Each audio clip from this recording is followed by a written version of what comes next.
तो इस कहानी की शुरुआत में हम दो बच्चों को अपने मोबाइल पे गेम खेलते हुए देखते हैं और जब उनके ग्रैंडफादर उन्हें मोबाइल चलाते हुए देखते हैं तो उन्हें एक कहानी की बुक देते हैं और कहते हैं कि तुम लोग बुक पढ़ना भूल रहे हो, जबकि ये बुक तुम्हारे पेरेंट्स को काफी पसंद थी, इसीलिए मैं चाहता हूँ कि ये बुक तुम लोग भी पढ़ो। लेकिन जब वो बच्चे उस बुक को पढ़ने में कोई इंटरेस्ट नहीं दिखाते तो उनके ग्रैंडफादर ही कहानी को पढ़ना स्टार्ट करते हैं और वो उन्हें कहानी में बताते हैं कि एक एबोट नाम का मैजिशियन अपने पेट रफूस के साथ दूसरे डायमेंशन यानी कि अर्थ पर आ गया था, जिसके पास काफी पावर थी। वहीं एक लिलित नाम की एक बुरी मैजिशियन भी थी जो एबोट के गले की लॉकेट और उसके मैजिकल बुक को पाने के लिए उसके पीछे पड़ी थी। वो एबोट से फाइट करके उसकी बुक और लॉकेट को पाने की कोशिश करती है, लेकिन एबोट एक काफी पावरफुल मैजिशियन होने के कारण वो लिलित पर भारी पड़ता है और इसी वजह से वो अपने मैजिक से एक डोर को ओपन करके उसमें लिलित को बंद कर देता है। लिलित वहाँ से बाहर निकलने की काफी कोशिश करती है लेकिन उसे वहाँ कोई दरवाजा नहीं मिलता। वहीं फाइट के दौरान एबोट का लॉकेट नीचे गिर जाता है जिसे रुफूस अपने पास रख लेता है। वहीं कमरे में काफी शोर होने के कारण वहाँ की ऑनर जब उस कमरे में आती है तो उन्हें वहाँ कोई नहीं मिलता।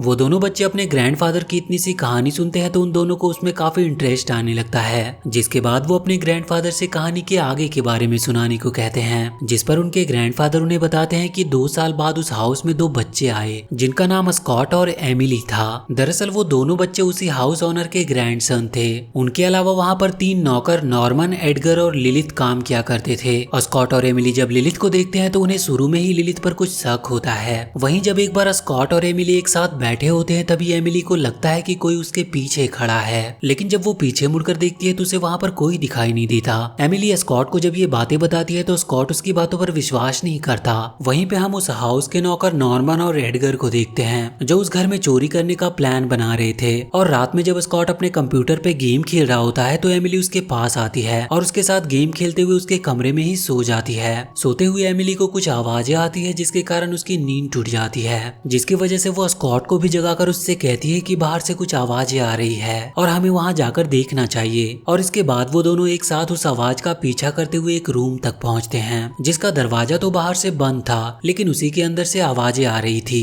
कहानी सुन रहे वो दोनों बच्चे अपने ग्रैंडफादर से बड़ी ही उत्सुकता के साथ पूछते हैं कि आखिर उन दरवाजे के पीछे क्या था। तभी स्कॉट और एमिली जब उस दरवाजे को खोलकर देखते हैं तो उसमें नॉर्मन, एडगर और एमिली होती है जो उन दोनों को वहाँ पर देखकर पूछती है कि तुम दोनों इतनी रात को यहाँ पर क्या कर रहे हो। तो वो दोनों उनसे ही पूछते हैं कि आप लोग यहाँ पर क्या कर रहे हो, जिस पर लिलित उन दोनों से कहती है कि हमें नींद नहीं आ रही थी। इसके बाद लिलित उन दोनों से कहती है कि तुम लोग जाकर सो जाओ, लेकिन उन दोनों को लिलित और बाकी के नौकरों पर शक होता है तो वो दोनों उनका पीछा करते हैं। लेकिन वो दोनों उनका पीछा करते हुए उस कमरे में चले जाते हैं जहाँ पर रुफूस छुपा हुआ था। वो दोनों जब रुफूस को देखते हैं तो वो डर जाते हैं क्योंकि वो दोनों पहली बार ऐसा क्रिएचर देख रहे थे जो ना तो कोई डॉग और ना ही कोई कैट था। वहीं नॉर्मन और एडगर भी उस कमरे में चोरी छिपे देख रहे थे। तभी रुफूस वहाँ से बाहर निकलकर स्कॉट और एमिली के पास आता है और उनसे कहता है कि मेरा नाम रुफूस है और तुम स्कॉट हो ना। तो स्कॉट रुफूस से कहता है कि तुम्हें मेरा नाम कैसे पता, जिस पर रुफूस उससे कहता है कि ये नाम मुझे तुम्हारे ग्रैंडफादर ने बताया था और उन्होंने ये भी कहा था कि एक दिन तुम यहाँ पर जरूर आओगे और मेरी मदद करोगे।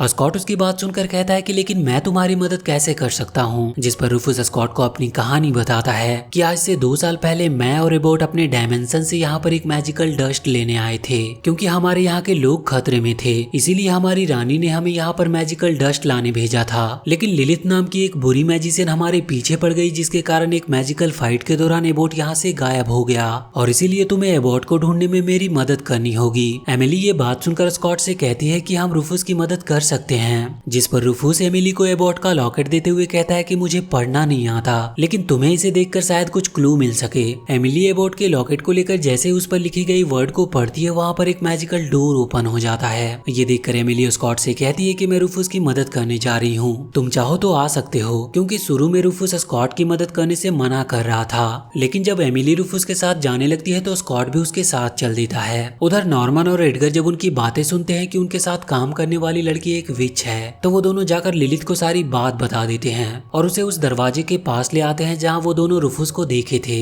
लिलित उनकी बात सुनकर समझ जाती है कि ये दोनों एबोट और उसके पेट रफूस की बात कर रहे हैं तो वो खाली कमरे को देखकर उन दोनों से पूछती है कि वो लोग कहाँ गए। इधर एमिली, स्कॉट और रुफूस एबोट को ढूंढते हुए एक नदी के किनारे पहुंच जाते हैं जहाँ पर एक क्रोकोडाइल रुफूस पर हमला कर देता है, लेकिन इससे पहले कि वो क्रोकोडाइल उसे पूरी तरह से निगल पाता वहाँ पर एबोट आ जाता है जो उस क्रोकोडाइल को वहाँ से भगाकर रुफूस को बचा लेता है। रुफूस एबोट से मिलकर काफी खुश होता है और उससे कहता है कि मैं तुम्हें बचाने आया हूँ। लेकिन एबॉट उससे पूछता है कि तुम लोग हो कौन, मैं तुम्हें नहीं जानता। दरअसल जंगल में रहने की वजह से एबॉट की याददाश्त चली गई थी और इसीलिए वो रुफुस को पहचानने से मना कर रहा था। वो लोग किसी तरह एबॉट को लेकर घर आते हैं, जहाँ वो उनसे कहता है कि मैं कई दिनों से भूखा हूँ, इसीलिए मुझे कुछ खाने को ला कर दो। तो एमिली स्कॉट को कुछ खाना लाने के लिए भेजती है और वो खुद एबॉट के पास ही रुकती है, जहाँ उसे पता चलता है कि एबॉट ने लिलिथ से फाइट करते समय अपने बुक और लॉकेट को कहीं छुपा दिया था। उसने लॉकेट और बुक को लेकर मैजिक करते हुए कहा था कि इनकी जो जगह है ये वहीं पर चली जाए। ये बात सुनकर एमिली समझ जाती है कि बुक जरूर लाइब्रेरी में होगी, इसीलिए वो सभी लोग उस मैजिकल बुक को लेने के लिए लाइब्रेरी की ओर निकल पड़ते हैं और वो रुफुस को लोगों की नजरों से बचाने के लिए उसे एक बेबी ट्रॉली में ले जाते हैं।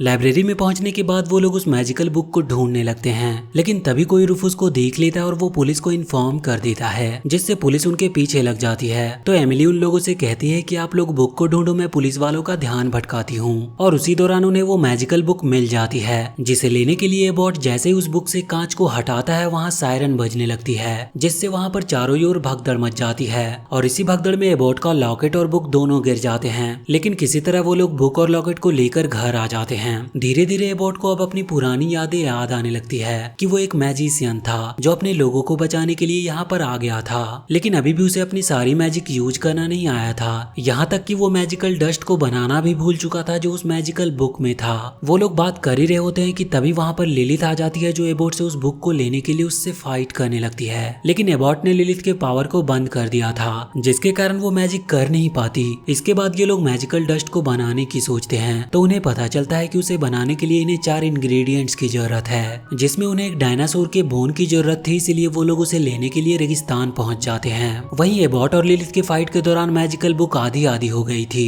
जिसे देखकर लिलिथ नॉर्मन और एडगर से कहती है कि यदि तुम लोग मुझे वो बाकी के बुक को ला कर दोगे तो मैं सभी चीजों को सोने में बदल दूंगी। इधर एबॉट और बाकी के लोग एक रेगिस्तान में पहुंच जाते हैं, जहाँ एबॉट को अभी भी ठीक से बुक को पढ़ना नहीं आ रहा था, इसीलिए उसके उल्टे मैजिक की वजह से डायनासोर के एक बोन की जगह पूरा डायनासोर स्कल जिंदा हो जाता है, जो उन पर हमला कर देता है। रुफुस एमिली और स्कॉट की जान बचाने के चक्कर में डायनासोर का खाना बन जाता है, लेकिन उस डायनासोर के सिर्फ स्केलेटन होने की वजह से रुफुस की जान बच जाती है। ये सब देखकर एबॉट तुरंत ही वापस जाने का डोर ओपन करता है, जिसमें एमिली और स्कॉट तो चले जाते हैं, लेकिन रुफुस वहीं बच जाता है। और जब दोबारा से वो डायनासोर उन पर हमला करता है तो एबॉट उस डोर को दोबारा से ओपन करके रुफुस के साथ वहाँ से बाहर निकल आता है। वापस उस कमरे में आने के बाद वहाँ पर उन्हें एमिली और स्कॉट नहीं मिलते, तो रुफुस एबॉट से कहता है कि हमें उन्हें ढूंढना चाहिए, और ये कहते हुए वो दोनों उन्हें ढूंढने के लिए निकल पड़ते हैं। वहीं पे हम एडगर और नॉर्मन को देखते हैं, जो एमिली और स्कॉट को पकड़कर उनके आधे बुक के बारे में पूछ रहे थे। तभी वहाँ पर एबॉट रुफुस के साथ आ जाता है, जो नॉर्मन और एडगर को वहीं पर बेहोश कर देते हैं। इसके बाद वो दोनों एमिली और स्कॉट को वहाँ से फ्री करके अपने साथ ले जाते हैं। वहीं पे लिलिथ अपने पावर को वापस पाने के लिए उस आधे बुक से एक सीरम तैयार करती है, जिसके पीते ही वो दोबारा से एक विच में बदल जाती है और उसका पावर भी वापस आ गया था।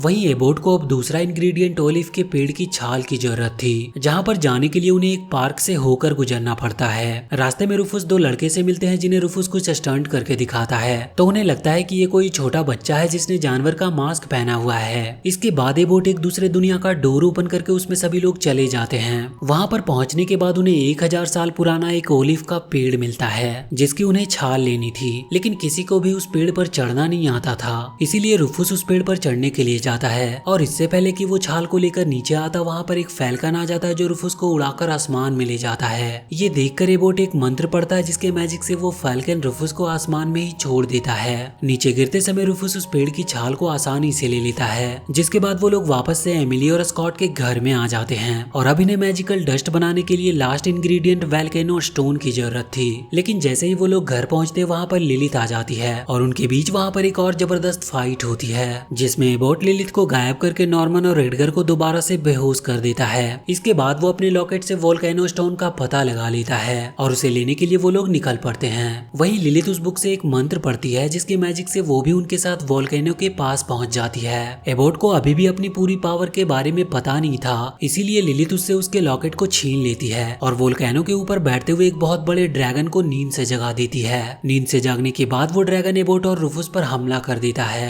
एबॉट उस ड्रैगन से बचने की काफी कोशिश करता है, लेकिन ड्रैगन काफी पावरफुल होने के कारण उन सभी पर भारी पड़ रहा था। ड्रैगन के पावरफुल होने की वजह से एबॉट लिलिथ पर हमला करने लगता है, जिससे उसका लॉकेट लिलिथ के हाथ से नीचे गिर जाता है। वहीं रुफुस भी ड्रैगन के फायर के कारण नीचे गिर जाता है, जहाँ पर उसे एबॉट का का लॉकेट मिल जाता है जिसकी मदद से वो मैजिकल डोर को ओपन करके एमिली और स्कॉट को वहाँ से वापस भेज देता है। वहीं लिलिथ भी बुक को लेकर वहाँ से निकल चुकी थी। अब वहाँ पर रूफुस और एबोट बचते हैं और वहीं फाइट के दौरान एबोट को अपनी पावर का अंदाजा होता है, जिसकी वजह से वो अपनी पूरी पावर लगाकर उस ड्रैगन को हरा देता है। उस ड्रैगन को हराने के बाद रूफुस और एबोट भी घर वापस आ जाते हैं। वहीं लिलिथ अपनी पावर से एमिली और स्कॉट को चोट पहुंचाने वाली ही होती है कि तभी उनके आगे रूफुस आ जाता है, जो उसके वार को अपने ऊपर ले लेता है। लेकिन उसके काफी पावरफुल मैजिक के होने की वजह से रूफुस वहीं जमीन पर गिर गया था। ये देखकर एबोट लिलिथ से फाइट करता और अपनी मैजिक के पावर से लिलिथ को हमेशा हमेशा के लिए उसकी दुनिया में भेज देता है। और अब इसके बाद एबोट को मैजिकल डस्ट बनाने के लिए चौथा और आखिरी इंग्रेडिएंट एक बीस्ट का ब्लड चाहिए था